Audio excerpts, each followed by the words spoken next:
So, all right, good morning. So, we will start a new topic today, new chapter. If you consider the book by Patankar, this is one of the this is the next chapter after what we have discussed. So, what we are going to discuss in this chapter is how to treat convection diffusion problems. Okay, I hope you can see the screen. So, previously, what we have discussed is how to discretize the unsteady term, diffusive term, and source term. Basically, we have discussed about the diffusive term, but we have also taken the source term and unsteady term into account. Okay, the source term is not very difficult to incorporate, as we have seen, unless you have to linearize, and we know how to linearize it. Once you can linearize it, we know how to put the constant part and how to put the linear part in the discretized equation. Diffusion term we have seen in details how to discretize, means how to take the profile assumption and how to get the gradients at the interface. The main issue was getting the gradients at the interface, and we have seen how to do that. And unsteady term again is not very difficult. We have seen how to discretize the unsteady term in terms of the time. So values at two different times, and this has led us to equations of this form: AP into phi p is equal to summation A and B phi and B plus B, where P is a P denotes the concerned grid point or control volume. So phi p is the variable value like temperature, concentration, or velocity value at the pth grid point. AP is the coefficient of this phi p or pth grid point. A and B are the coefficients of the neighboring grid points, and phi and B are the values at the neighboring grid points or neighboring control volumes. Okay. So summation over all the neighboring control volumes of A and B, phi and B, plus whatever extra terms are there are put together as source term. And we have seen that all this discretized equation, whether it's simple diffusion equation or with source term or even with unsteady term, ultimately can be written in this form: AP phi p is equal to summation A and B phi and B plus B. In one day, we can write this as AP phi p is equal to AE phi E plus AW phi W plus B. Means east neighbor and west neighbor in terms of those. Okay. So this we have already seen. And our target is always to devise the discretized equation using finite volume method in the same way.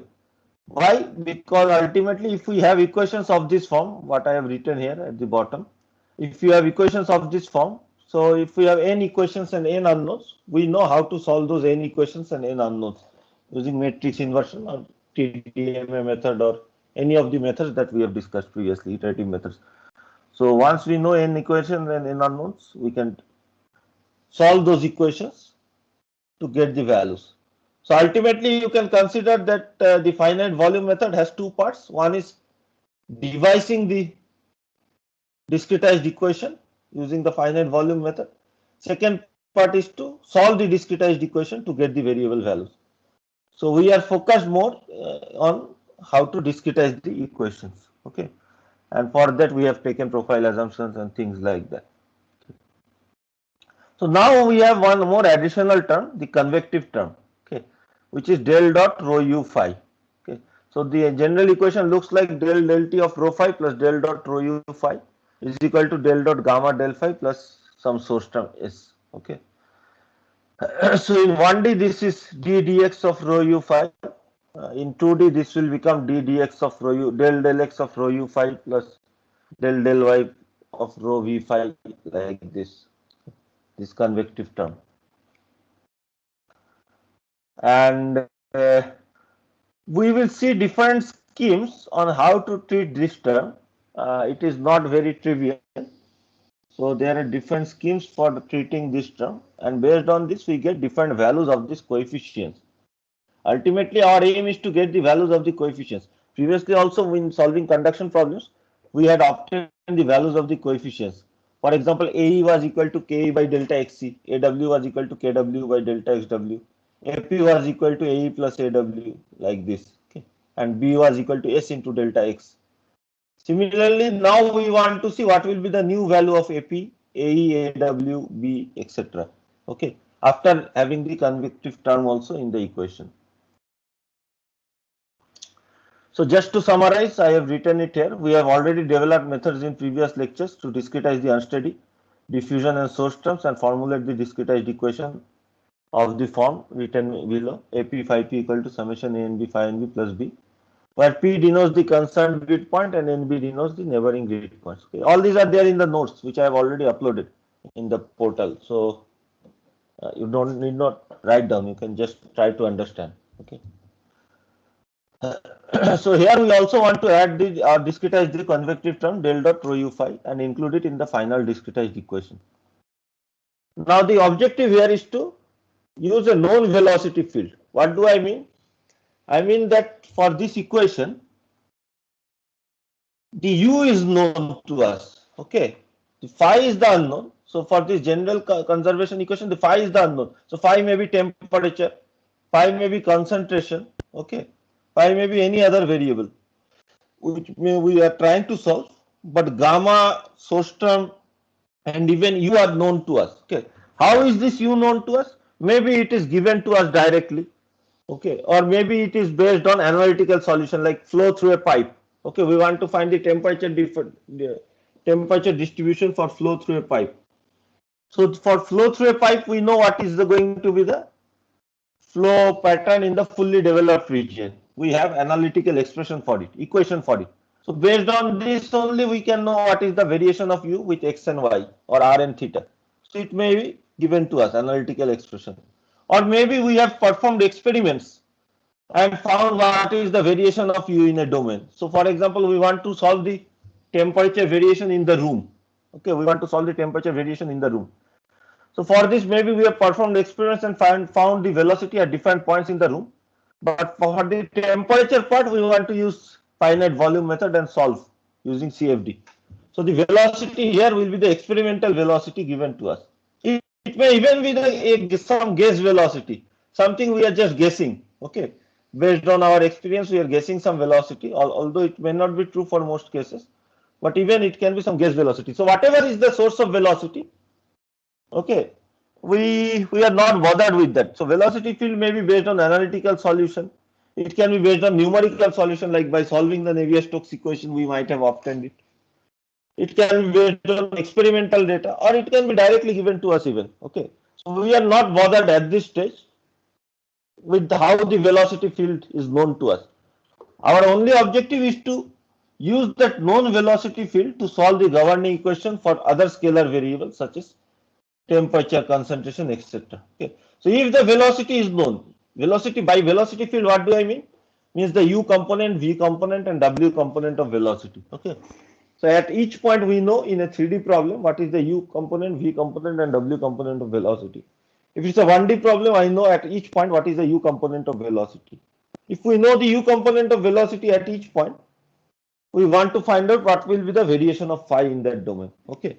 And as I was saying, at this point, we are not bothered with how to find u. We will see in the next chapter how to find the velocity using numerical solution, using finite volume method, how to find the velocity by solving the Navier-Stokes equation and continuity equation. Okay. So that is slightly more complicated, and we will see that in the next chapter.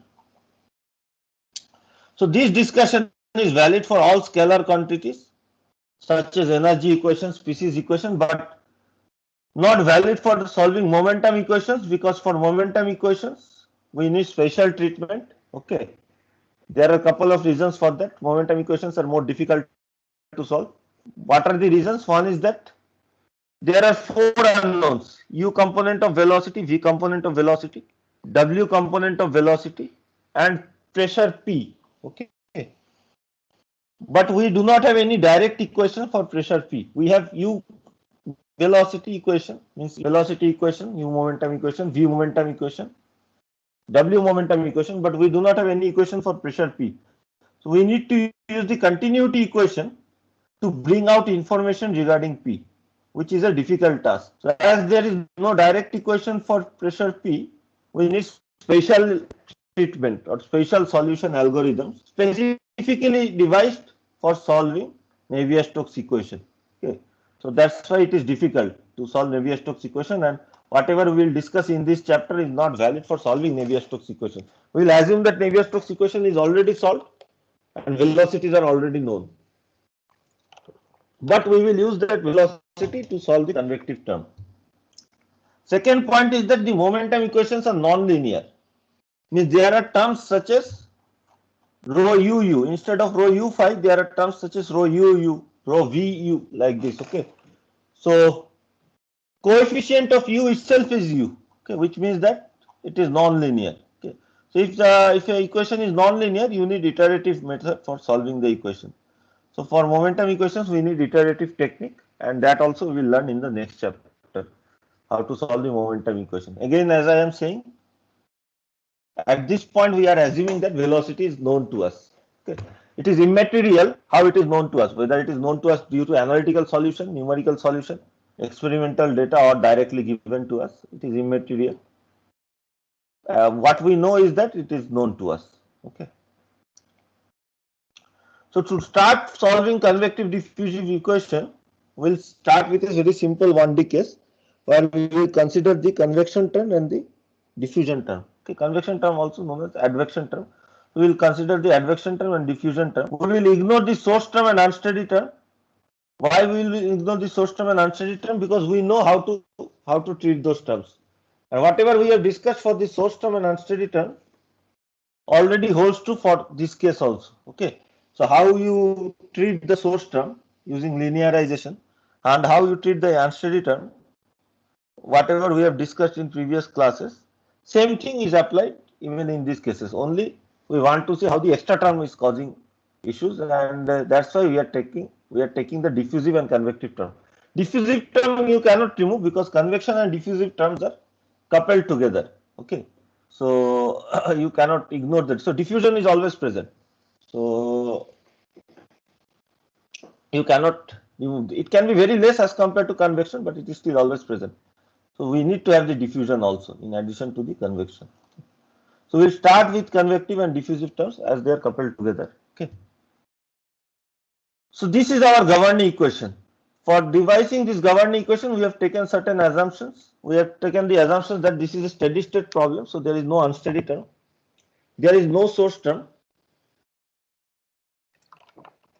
And it is a 1D problem. Okay. So again, like previous cases, we start with a 1D problem because it is easier to understand. But whatever we discuss for 1D problem holds true for 2D or 3D problem also. It is just that the geometry and the number of variables change. Okay. The y direction variables also, terms also comes into picture. But otherwise, the nature of the solution remains same. So steady state problem, no source term, 1D problem. Feel free to ask questions. Okay. Feel free to ask questions.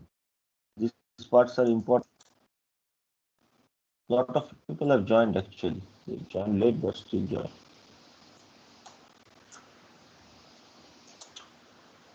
So ddx, so the governing equation for 1D convection diffusion equation is ddx of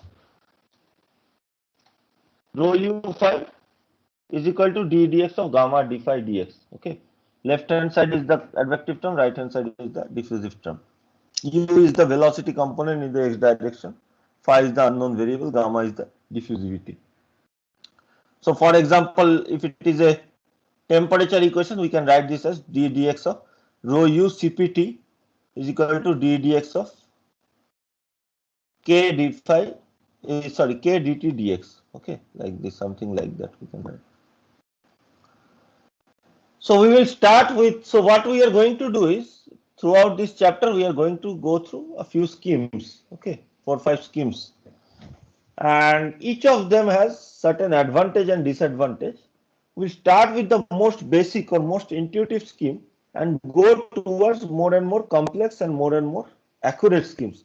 So the most basic or intuitive scheme is accurate only up to a certain level, okay.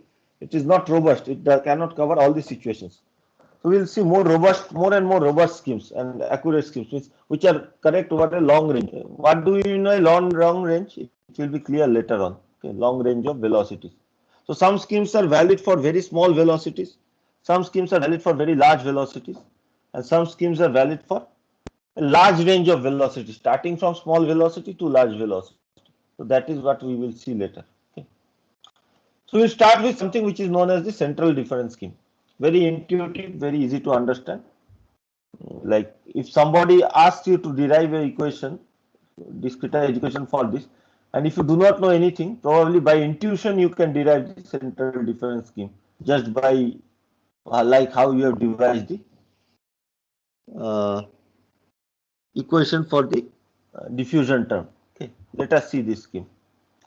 So again, our control volume goes from small w to small e, okay, and has a length of delta x. Can somebody confirm that you can still see the screen? Diagram is clear to you? Yes, Yes, sir. sir. Okay, good. So small w to small e is the control volume, okay, given by the dashed lines. Control volume has a length of delta x. It is denoted by or represented by the grid point P at its center. Its neighboring grid points are E in the east side and W in the west side, and the distance of the neighboring grid points is delta XC in the east side and delta XW in the west side. Okay. So this is a very standard discretization or grid generation scheme that we have previously also discussed for control volume for finite volume method. So for control volume P, if we want to integrate the continuity equation going from small w to small e, okay, the continuity equation is written as d dx of rho u is equal to 0. Okay, it's a 1D problem. So d dx of rho u equal to 0. And just hold on for a minute.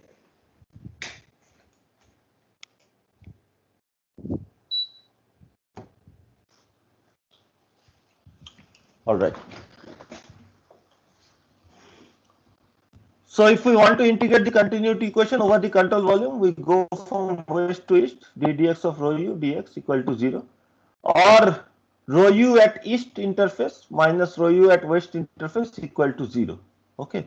It means that basically it means that whatever is the flow rate on the east interface is equal to the flow rate at the west interface, because there is no source term or no mass is getting generated. So whatever is the flow coming from the right side, left side, has to go out from the right side. Okay. So rho u at east is equal to rho u at west. So this rho u is known as advective strength. Okay, this rho u is known as advective strength and is denoted by F, capital F. Okay, we will be using this extensively, so it is better to use some use some form of the or short form like F for this. Okay, and this F represents the advective strength. How strong is the advection? So if rho u is very large, it means that there is a very large flow rate. Okay. So in terms of F, we can write this as Fe is equal to Fw, or advective strength at E is equal to advective strength at W. Okay. This is the discretized form of the continuity equation. Now for the convective diffusive equation, I will keep the diagram open now in this case.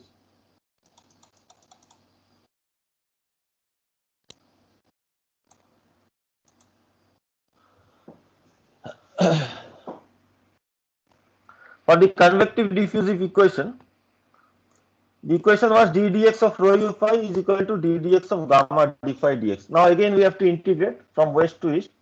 So from west to east, d dx of rho u phi dx is equal to d gamma, like integration of west to east, d dx of gamma d phi dx dx. Okay. So the advective term gives us rho u phi at east minus rho u phi at west is equal to gamma d phi dx at east minus gamma d phi dx at west. Right hand side will be similar to what we have already discussed. You will see. Okay. Our only concern is what happens with the left hand side. Okay.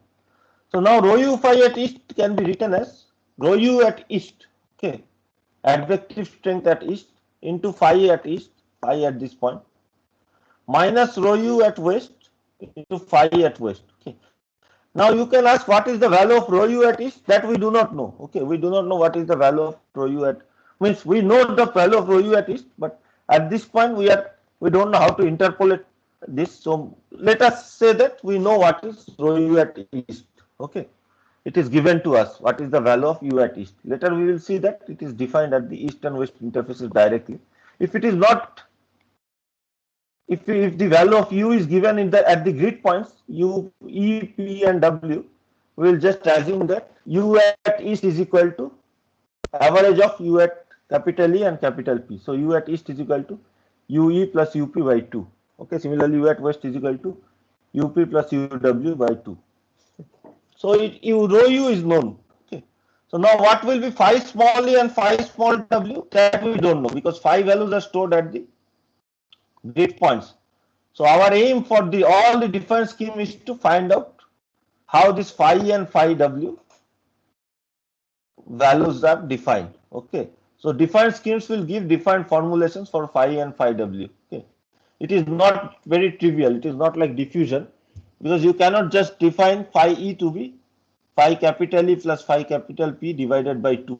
Okay, we will see later that if the velocity is very large, influence of P will be larger as compared to E. I will explain this later. Okay. So at this point, let us just assume that this is rho u east phi east minus rho u west phi west equal to gamma d phi dx east minus gamma d phi dx west. Okay. Or Fe phi is minus Fw phi w is equal to gamma E. So using linear interpolation again, we can write the diffusive terms as phi E capital E minus phi capital P by delta Xe. And similarly for the west side, minus gamma W phi capital P minus phi capital W divided by delta XW. Okay.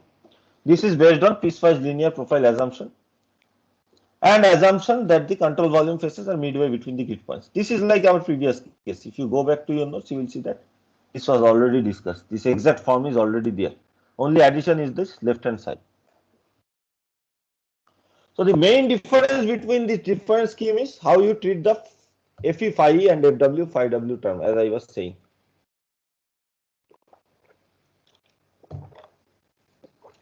So Fe phi E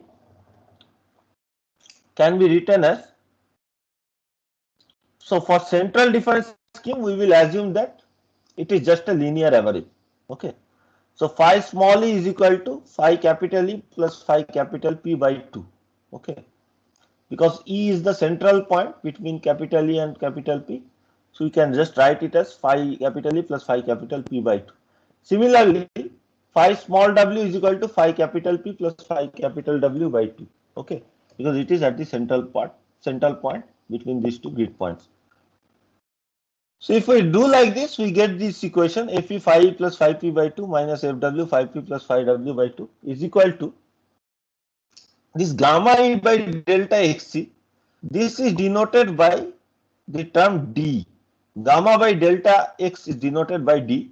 So gamma E by delta X is denoted by DE. Okay, this is known as diffusion strength or diffusive strength.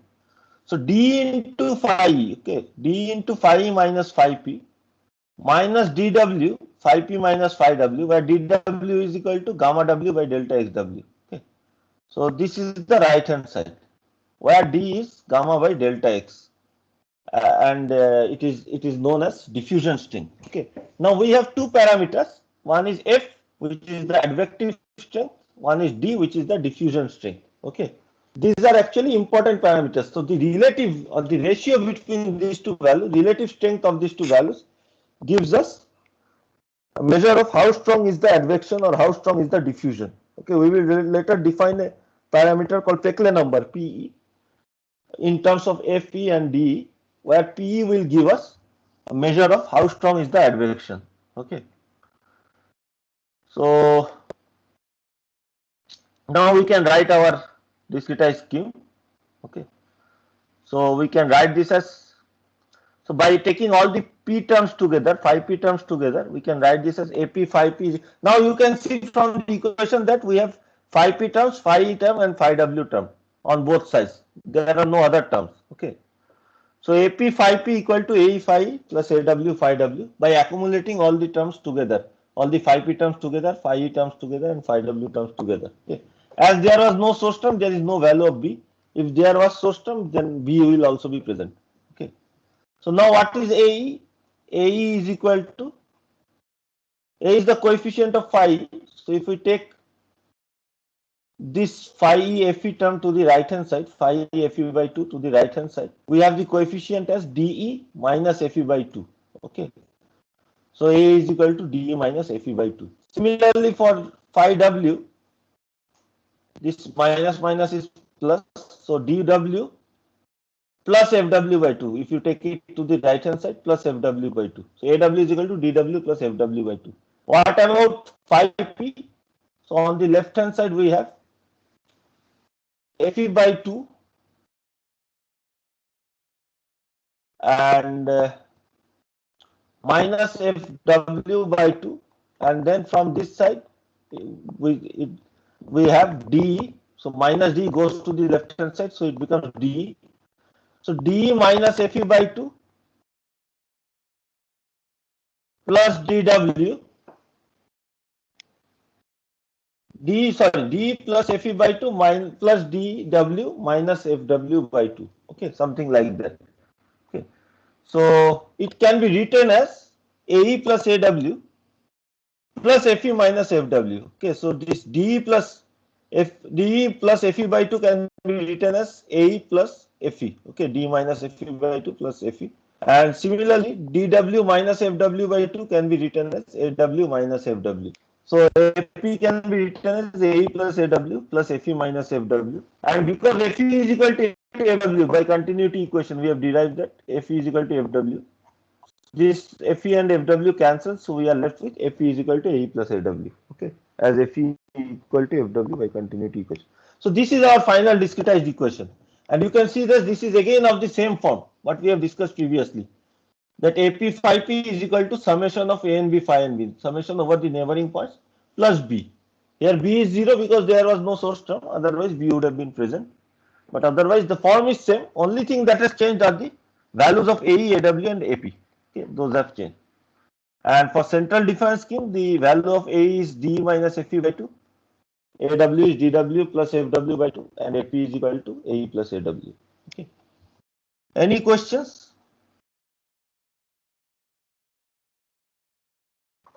So hold on for a minute, I will bring some water. My throat is paining.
All right, I am back. Can you hear me? Yes, sir. Okay. Any questions on this? This is known as central difference scheme. Okay. So we will know what is the value of DE and DW. How we will know? Because D is nothing but gamma by delta XC and DW is nothing but gamma W by delta XW. Gamma will be known because it is the diffusivity. So at the interface, how will we know the diffusivity? By using harmonic mean. Similarly, at the interface here, we are using harmonic mean, we will know what is gamma. Delta X E and delta XW we will know based on our mesh generation, geometric creation. And Fe and Fw we will know based on the given velocity. So we already have stated that the velocity is known to us. So rho is always already known also. At the interface, how will we find the rho? By interpolating between the grid point values. If the rho at grid point values are given, so rho E will be rho at east plus rho at P divided by 2. So rho E and rho W will be known. And similarly, then if rho is known, we can also find out rho U, E and rho UW. Okay, so Fe and Fw will be known. So all these values will be known, so the coefficients will be known. Okay, it will depend on the velocity and also on the diffusivity. Let us look at some couple of small problems. These are not problems actually or these are not the type of problems which will be given in exam. These are illustrative problems to show you some aspects of the central difference scheme. What are the drawbacks of central difference scheme? Okay. So let us consider. Let me keep the central difference scheme open on the other side. Okay.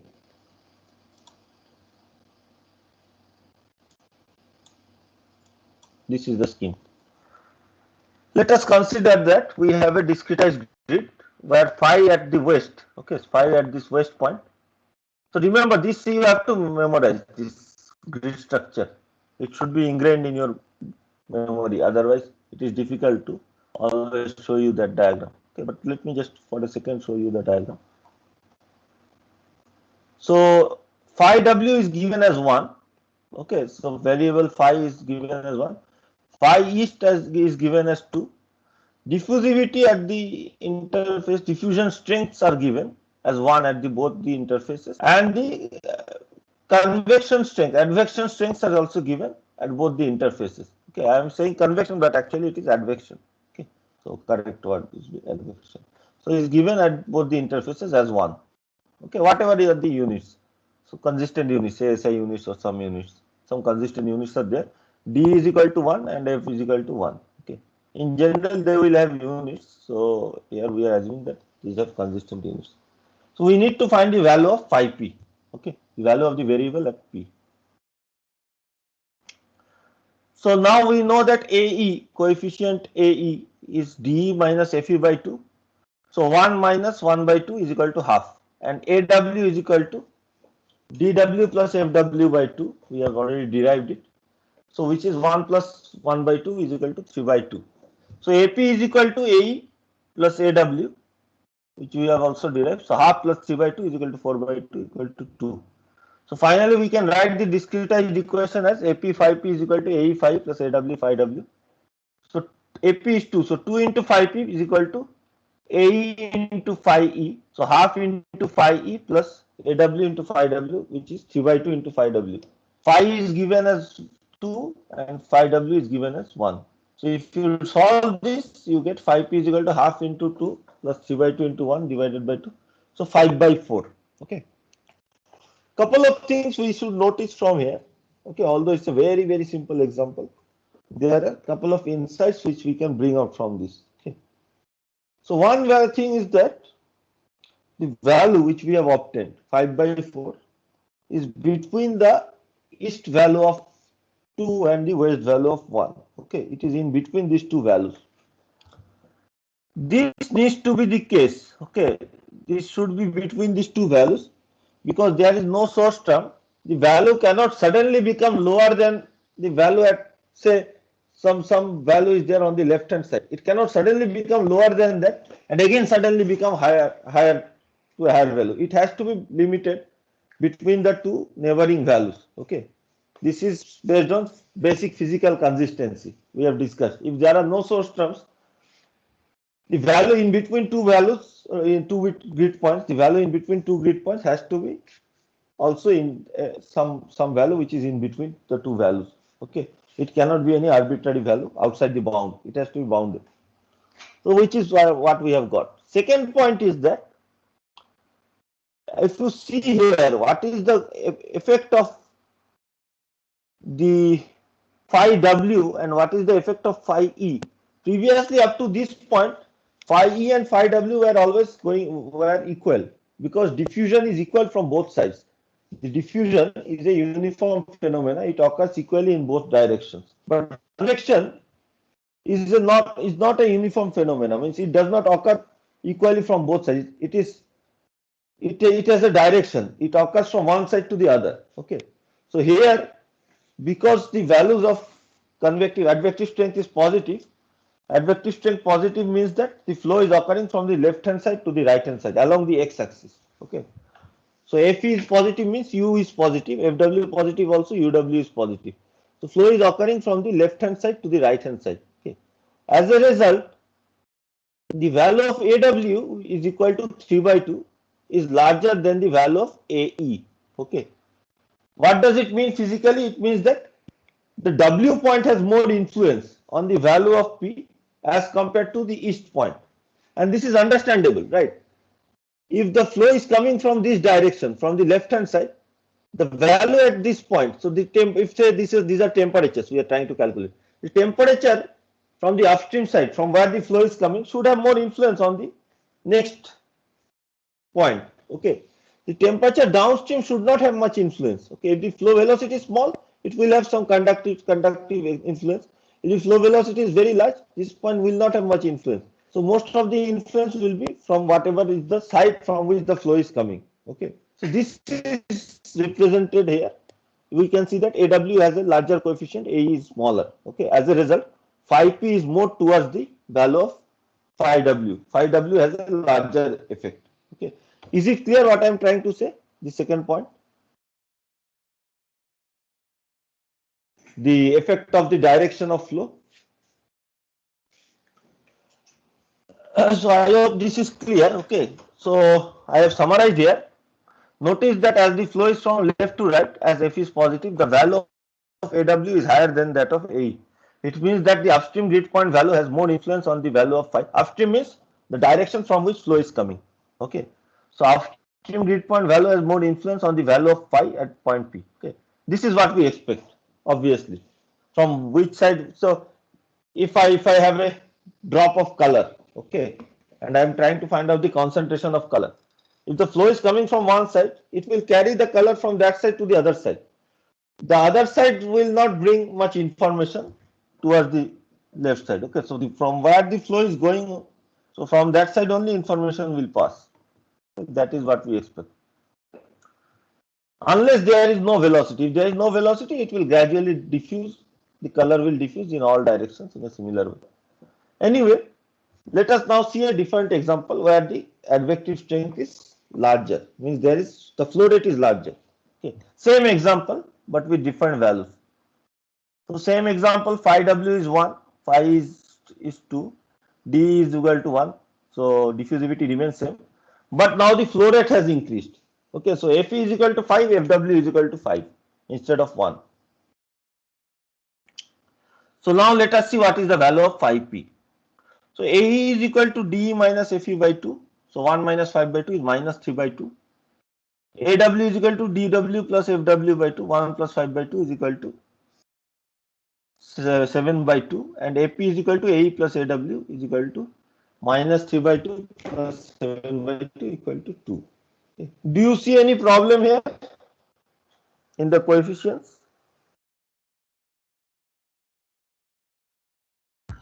A is negative. A is negative. Okay, so this may cause problem.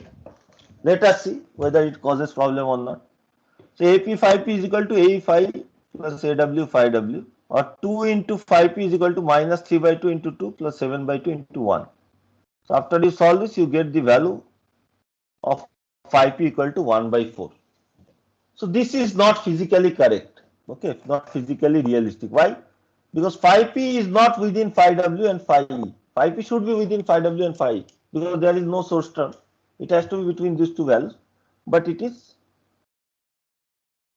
below that value. Okay. So this is not physically realistic as the value of phi P should be between that of phi E and phi E. And this has happened because one of the coefficient was negative. Okay, this is a drawback of the central difference scheme. Okay, so central difference scheme is valid. Now can you say when will it be valid? Central difference scheme, it will be valid when both AE and AW are positive, which means that this FE by 2 or FW by 2 has to be lower than, means the absolute value of FE by 2 or FW by 2 has to be lower than DE. Okay, if the advective strength is more, if the velocity is high, then this central difference scheme actually fails. So central difference scheme is valid only at the smaller velocity cases or larger diffusion cases. Smaller velocity means not the absolute value in terms of comparison with the diffusivity. So in terms of non-dimensional terms, which we will define later as Peclet number. If the value of Peclet number is small, if the velocities are small, then central difference scheme is okay. Otherwise, it can lead to unphysical results. Okay, this is one of the drawback of the central difference scheme. Okay. So let us see let us define it in a more formal way. So if mod of, so let me keep this open problem. Okay, whatever problem we have faced. If mod of f is less than 2d, okay, then central difference,